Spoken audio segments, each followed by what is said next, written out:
Welcome to the Determined People podcast. We are committed to bringing encouragement, strength, and hope to a world that is in desperate need of it. I think you'll agree we are in desperate need of it in today's culture. My guest today went from hopeless to hopeful when she was just a child. Anastasia Myers is from Russia. At 7 years old, she and her sister were placed in separate orphanages because their mom could no longer take care of them. In the U.S., 100% of newborns are adopted, not necessarily the same situation the older that a child gets. In fact, it starts going down precipitously. Only about 7% of 7-year-olds get adopted. As of 2011, Russia said they had 650,000 orphans, most of whom had been there since the 1990s. And so the odds were extremely against her favor that Anastasia and her sister would get adopted, yet they both were. Today, we're going to hear her remarkable story of going through what she went through as from orphan to having a family. So welcome to the show, Anastasia. Thank you for having me. Thank you for being here. So let's get right into it. Let's talk about some history. What was your life like before adoption? It was different. It was definitely different. It was sad. It was lonely. And then, coming here and getting a family definitely changed my life. That's, for sure. Sure.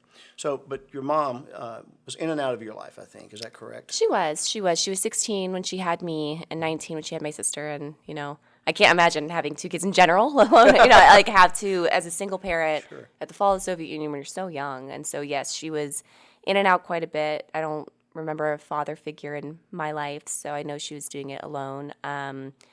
And I think she was incredibly overwhelmed, and it got to be too much. What got you and your sister placed into orphanages? So my mother was gone for an extended period of time, and she had gotten arrested for stealing, I believe, and prostitution. Mm-hmm. And then she had to serve some jail time, so we were put in an orphanage until she could finish her jail time, but then she didn't come back. So after a year with her not paying alimony to the orphanage, we were eligible to be put up for adoption, which is what happened. And we got adopted by an American family here. Sure.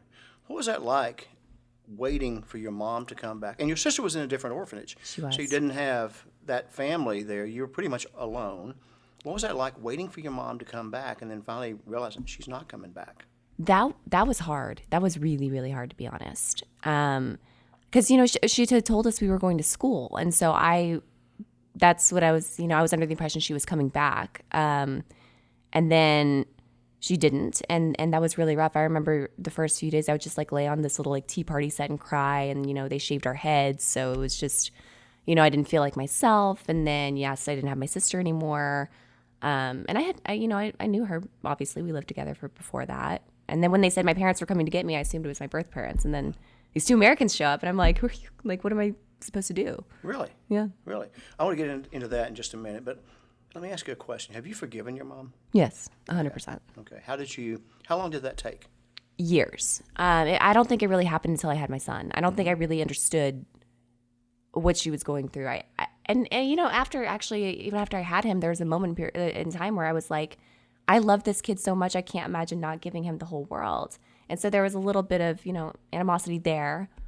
But then once I kind of got into the, parenting routine, and I realized how hard it was, and then I couldn't imagine doing it on my own. I mean, I had a night nurse when I first had my son. I had my parents. I had my son's dad and his 17 siblings, I mean, I had a whole crew, and my mom was doing it by herself. So I think the forgiveness came pretty shortly after I had my son, and I was like, whoa, this is a lot of work, Yeah, and she was 16 and Yes. 19 with your sister. And she's not ready to be an adult, No. which is what you have to be to have children. That's so young. Yes. That is a child. Yes.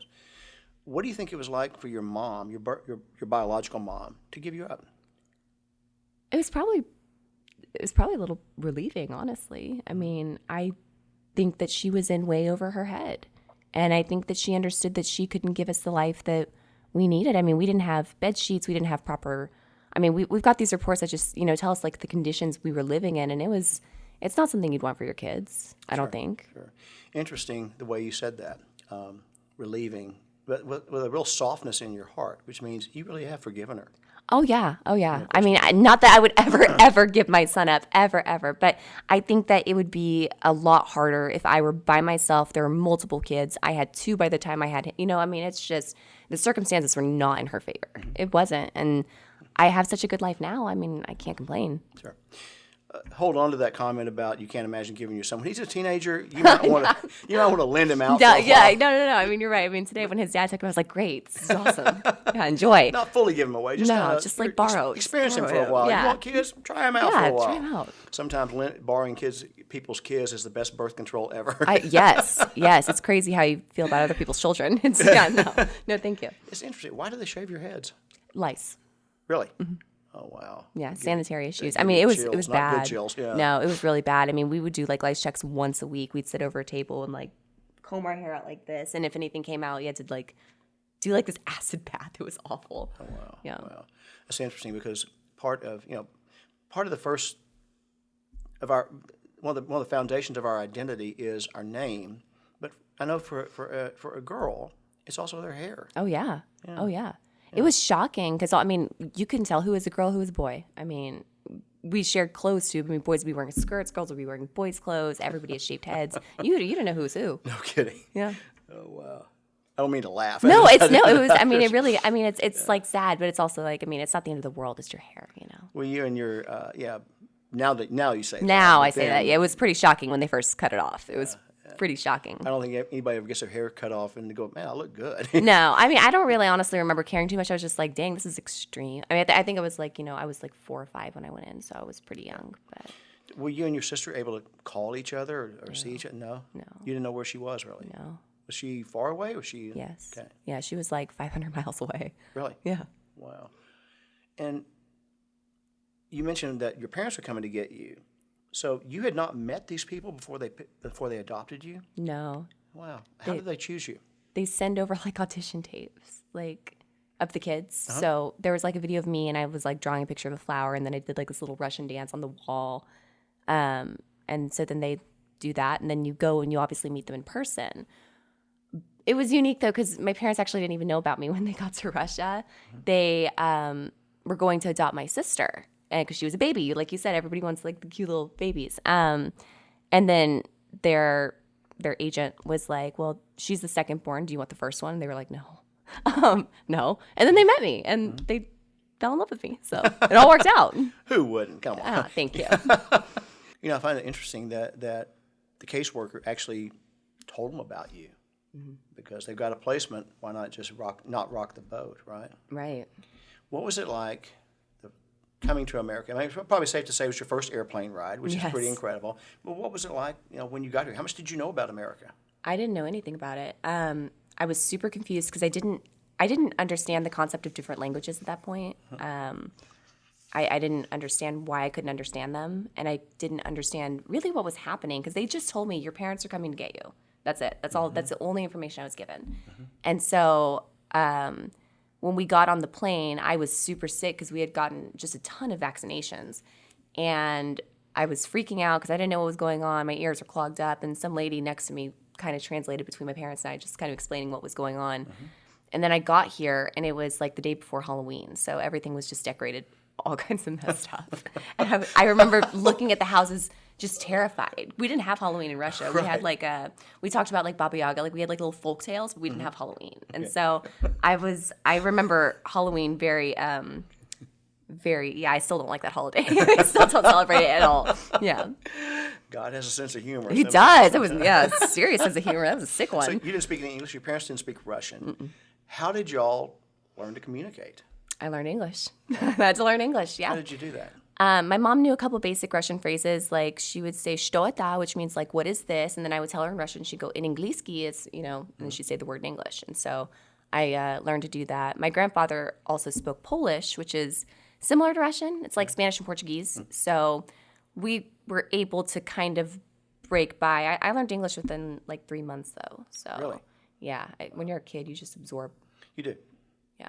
You do. You have a great capacity for it at that time. You still have it, but it just takes a little bit longer for some reason. Right. Yeah. Wow. I know 3 Russian words. Da, Yes. niet, No. vodka. Oh, yes. I love that one. It's my favorite one. That's all I need to know to get around. Exactly. Right? So tell me about your parents. Before we go there, hold on. I have one more thing. So you had to learn 2 versions of English. English and then Texan. Oh, my gosh. Yes. Like y'all and, Y'all. I'm fixing to do this. I mean, it's like I am a born, true Texan, and I'm like, I still don't get it. I'm fixing to, I'm going to, or I'm getting ready to. It's like, I'm fixing to do. I have no idea where that came from. I say that all the time too, and I never even noticed that I say things. I was just in California recently, and I said y'all, and they thought it was the funniest thing. They were like, "Oh my God, you are from Texas." I was like, "What's wrong with that word?" Okay. It works for me. Yeah. It's their problem. So tell me about your parents. They're great people. My dad is a real estate developer. My mom was a stay-at-home mom, and they were just super involved. What got them to the point where they wanted to, and this is your story, but I'm curious, what got them to where they said, let's go adopt a child in Russia? So they chose Russia because they wanted a closed adoption, versus like the States where like the mom, could change her mind, or like she's got 30 days to change her mind after the baby's born. I don't know. There's like a whole bunch of laws here. Okay. So they definitely wanted this is our kid. We want to stick to that. So that's why they went with Russia. I'm sorry, what was the other question? Well, why did they choose Russia to go get to adopt a child from? And I think they had looked into China, but my dad, he's 79 now. So he's older, I'm 28. So by his age or whatever, he would have only been able to like adopt certain children in China. Like he didn't have, like they weren't allowed to have like the same like options. This is so messed. The way it sounds is just terrible. But they didn't have as many options in other countries because of my dad's age and yeah. Okay. Wow. My dad was 55 when he had me. Really? My mom was 40. Yeah. Wow. Then they get this bundle of energy. I can't imagine. That's crazy. So how long do you think it really took you to sort of get adjusted to being part of a family and adopting to the culture here and going to school? And did you have you don't have an accent now, but did you have an accent when you first learned English? I did. Nobody ever really made fun of me for it though, and it went away pretty quickly. So it didn't ever really hinder me in any way. And then I lost Russian pretty quickly right after that, so hardly anybody ever knows unless, they can guess by my name. So you wouldn't understand Russian? Yeah. Not too much, no. We have that in common. There we go. How has being an orphan played out in your life? I mean, did a lot of reading about orphans and some of the things they go through. One is that fear of rejection is something that it stays with many orphans into adult life. Have you had to deal with that? Absolutely. But, I think that's something that almost everybody deals with, I don't really think that goes hand in hand with the fact that I was adopted. I think that you were saying adjusting to the whole family thing, how that works. That I think has played out a little bit more. I struggle with my mom a little bit more than I'd like to admit. My dad and I are super close though. It's just I think that whole mom thing took me a little bit longer to understand because. When I got here, I had a mom. I never really had a dad, so it was a lot easier for me to warm up to my dad versus my mom. I wasn't sure how to process that. And I really don't think a lot of that healing happened until I had my son. I think that it went on until I was like 20 years old. Oh, wow. But you have resolved it. I think so. I'm very active in therapy. I'm a huge believer in therapy. I love it. Yeah, me too. And so I think that that's super helpful, just kind of processing everything and being okay with, not like always being okay. Sure. How do you feel about, again, part of our identity, the foundation of it is our name. You gave up your name because of adoption. Yes. So how do you feel about that? It was a really long name. So, it was, Anastasia Myers is a lot easier to write. So it didn't really affect me too much. I don't even know how to spell my old name. Yeah. So it was, really? Yeah, really? It wasn't too bad. And, I have my dad's middle name. I'm the third in his family to have it. Now my son has it. So it's nice to have that family name now too. Yeah, it is. What are the best things your parents taught you? Ooh, that's a good one. My dad taught me patience. He never raised his voice. He never, reacted to how I was acting sometimes. Teenage girls, we can be kind of mean sometimes. And so, Really? Yeah, sometimes. So just learning that, not everything I did warranted a reaction and not everything other people do to me, needs to have a reaction because it's not about you. It's about what they're going through. And half my little blow-ups, when I was like 14, 15 were about what I was going through, had nothing to do with them. And they recognized that and they just were like, whatever, have your fit and come back to me when you're good. We'll still be here. And I've taken that with me. I'm the same way. I treat my coworkers the same way, my kids the same way, and it's just kind of given me a let go kind of attitude. I think I know the answer to this question, but I'm going to ask you anyway. I spoke with a friend of mine who, also from Russia, was adopted at, I think, age 12. And I was just querying him. I've known him for 4 or 5 years. And so I could ask him a lot of things that I may not be able to find on the internet. But one thing I gleaned from our conversation was, how have you processed adoption? Have you gone through this process? Like, in other words, did you ever see yourself as not being wanted, or did you see this as an opportunity for a much better life? I think I always felt like this need to do more. I felt like to prove that I was worthy, I had to be better than other people, because it's one of those things where if the person, this is an irrational way of thinking, but when you're a teenager and the whole world's about you, you sit there thinking, if the person who's biologically programmed to love me doesn't, then who will? And that's a hard mentality to get out of, especially as a girl. That can be a dangerous mentality. So I think that processing that was definitely hard, but I was so lucky to have just such a good family and support system who were there with me every step of the way. You landed in a great spot. You Yes. really did. That is awesome. Have you spent much time thinking about what your life would have looked like if you had not been adopted, if you're still in Russia? I think it'd be awful. I think it'd be awful given right now, especially. My God. I'm very grateful to be here. So you have spent some time thinking about it. Yeah, I just What do you think what your life would look like as a 28-year-old woman today if you were still in Russia? I think I'd probably have at least another kid. I don't think that it would have been a society I would have thrived in. I'm really passive, and I'm just not as assertive as they are over there. So I don't think I would have gotten very far.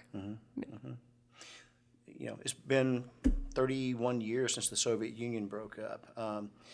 Have you felt, and it's a personal question, we don't have to leave this in the interview if you don't want, but have you felt any backlash for being Russian? I mean, it's silly. You have nothing to do with Putin invading It's Ukraine. so stupid, but yes, yeah. Really? It's crazy. I don't know what I was reading about it the other day, and they've come up with a new term for it called Russophobia. And yeah, I've gotten a couple weird, and I can tell it's fake accounts and they're jokes, or they're people being stupid and whatever. But it's a little unnerving sometimes. It's a little unnerving because it's you're right. What does that have to do with me? I'm a citizen. Sure. Yeah, and nobody wants to see the bloodshed. No, Nobody wants to see the bloodshed. And so, there's been the breakup of the Soviet Union has been so long that you've got soldiers attacking their cousins. It's crazy. It is awful. Hopefully it will get resolved soon, but I'm not so sure it will. Yeah, it's watching it every day. Yeah. So, last question about your childhood, and then we're going to move on to what you're involved in today. So, could you have even imagined the life that you have right now as a child? No. I'm one of those people who lives one day at a time. So I really don't know what's going to happen. I don't even know what I'm going to eat for dinner. It's one of those things where I just kind of play it by ear every day. But then, I kind of snap out of it and realize, oh my God, I'm a mom, and, I have my own house, and, I've got a really great career, and I'm doing all this volunteer work. And no, I never would have imagined that. I had no idea what I was going to do. And I'm still not sure what I'm going to do, but Well, sure. every day, just presents new opportunities, and whichever ones are good and make me feel good, then I'll pursue those. Absolutely. That's great. Now, today, you're involved with two charitable organizations, one focused on animal welfare and the other one on foster children. One, I love this name, is Jimmy Sue and her Beauties. Yes. Jimmy Sue is a former model, pageant queen, actress. She is a woman who's just dabbled in all areas of the entertainment field, and she is so passionate about animals. She's just such a beautiful, beautiful person. We're going to talk about that one second. I love the name. But then also the Fundamentals for Foster Care. What do you do for Fundamentals for Foster Care? So I'm on their board, and we basically just do whatever we need to. We contact different homes, say, do you guys need certain supplies we can fundraise for? We're always, going to different events collecting donations. We went to Oscars Week to try and, get mentors from some of the actors over there. And we signed up quite a few people, which is awesome. We do all kinds of stuff. And I'm meeting with the founder right after this because we're going to go over some stuff since we just got a new lawyer to help out with the nonprofit as well to kind of just get it bigger. Sure. Great. And then, how did you come in contact with Jimmy Sue? And that's her real name. I looked it up on Jimmy Sue. GuideStar. I'm like, what a Jimis. And we've got the. I wasn't sure how to pronounce it either when I first met her. We've got the links on the podcast now. But how did you come up? How did you meet the real Jimmy Sue and get involved in animal welfare? She just messaged me on Facebook, and she saw that, I was already working with Cheryl at the foster care program at this point in time. So she saw I was pretty active and, just making, collecting donations, things like that. And she asked if I wanted to be on her team too. And since the foster care one's all around Texas, and that's really kind of more work from home, the animal nonprofit is local in Houston, the Pasadena Animal Shelter to be specific. So it was just something that kind of got me out of my house a little bit more. So it's nice because, my day job is working from home. So anything to get me out of the house. Okay. Oh, my gosh. So before we end it, is there anything else you want the world to know about Anastasia Myers?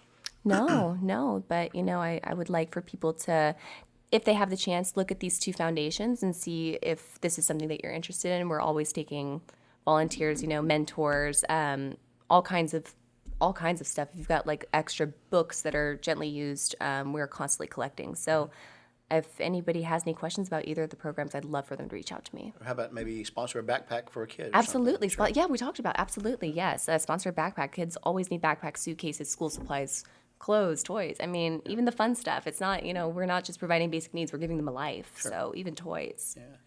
I have a real heart for kids, Yes. especially struggling kids, as I had shared with you earlier. And, they're the most vulnerable citizens among us, or children who are completely out of their control. I mean, everything is out of their control. They're taken from their home. Typically, we have 15 minutes to pack up what they can, typically in a trash bag. Mm-hmm. And that sends a subliminal message that you're trash. They're not trash. They're every bit as important as you and I are. Absolutely. They just have been dealt a really shitty life. Yes. So I admire what you're doing for kids and for animals. Thank you. Because they are the most vulnerable among us. They are. Anastasia, thank you for coming Thank you so much for having me. I appreciate it. Look forward to seeing how God uses you to advance his causes and take care of those vulnerable citizens, animals, and kids. Okay? I'm excited to see it too. Thank you. Awesome. And that concludes our show for today. Take a look at the websites for Jimmy Sue and her beauties, and then also for the Fundamentals for Foster Care. And get involved. Donate if you feel compelled to. Volunteer. If you have, she said, gently used books that you're not using, maybe something that your kids had read 30 years ago, but you're still holding on to them, donate them. If they have a need for them, they'll tell you. But please get involved in something. It's good for you and it's great for them, and you're helping those that can't help themselves. They need us. So thank you, and thank you to Anastasia Myers. That concludes our show for today, and I will be back on the audio podcast tomorrow with another 1-minute inspirational message. Until then, be well.